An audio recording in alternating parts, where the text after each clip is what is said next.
উপদেষ্টা যারা থাকবেন সে জুনিয়র হোক, মানে নাতির বয়সী হোক আর বাপের বয়সী হোক, তারা হতে হবে নিরপেক্ষ।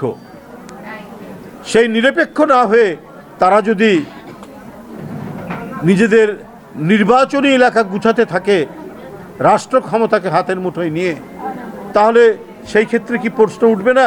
সেক্ষেত্রে তো প্রশ্ন উঠবেই। আরেকজন উপদেষ্টা, নিরাপত্তা উপদেষ্টা, তিনি বললেন আমাকে যদি বিদেশি নাগরিক বলা হয় তাহলে তো তারেক রহমানকেও বলতে হবে। বাবা আপনি কোথার থেকে বলে? আপনি বলে খুব পণ্ডিত লোক, অনেকে বলে। আপনার এই পাণ্ডিত্যের যে বহর যেটা দেখছি, সে বহর তো মানে কঠিন বহর। আপনি তারেক রহমান কি স্ট্যাটাসে আছে না আছে যুক্তরাজ্যে, এটা না জেনেই আপনি বলে দিলেন, আবার একটু প্রচ্ছন্ন হুমকি দিলেন, ঢিল নিক্ষেপ করলে পরে এটা কিন্তু নিজের কাছেই ফিরে যাবে। উনি নিরাপত্তা উপদেষ্টা।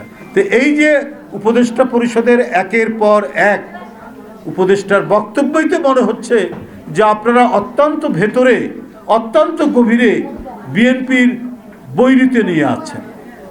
আমরা যে 111-এর সময় দেখেছি -2 থিওরি, সেই -2 থিওরির আপনারা নতুন কুশীলব কিনা এটা নিয়ে তো এখন ভাবার অবকাশ রয়েছে। এটা নিয়ে তো মানুষ ভাববে যে যেটা সেই সময় পারেননি সেটা আবার নতুন কায়দায় এটা আপনারা করার চেষ্টা করছেন কিনা। সেখানে কিছু মানে আমরা কি বলে, কিছু বুদ্ধিবৃত্তিক মানুষরা এটার মধ্যে জড়িত, তারা তো মাঝে মাঝেই জ্ঞান দেন, কিন্তু পৃথিবীর কোনো বিপ্লব আন্দোলনে এই সমস্ত বুদ্ধিবৃত্তিক মানুষের কোনো অবদান তাদের নেই।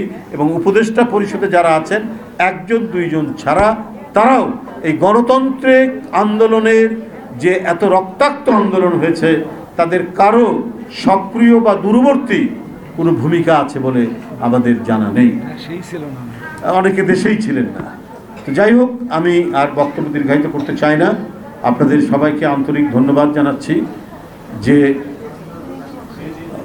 জাতীয়তাবাদী মহাপুরুষ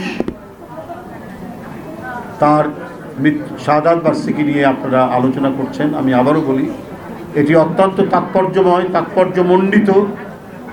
আমাদেরকে দৈনন্দিন জীবনে আমরা তার সমস্ত আদর্শ, দর্শন এবং জীবন যদি আমরা আত্মস্থ করতে পারি, আমি মনে করি আমরা একজন সাচ্চা মানুষ হিসেবে নিজেদেরকে গড়ে তুলতে পারবো।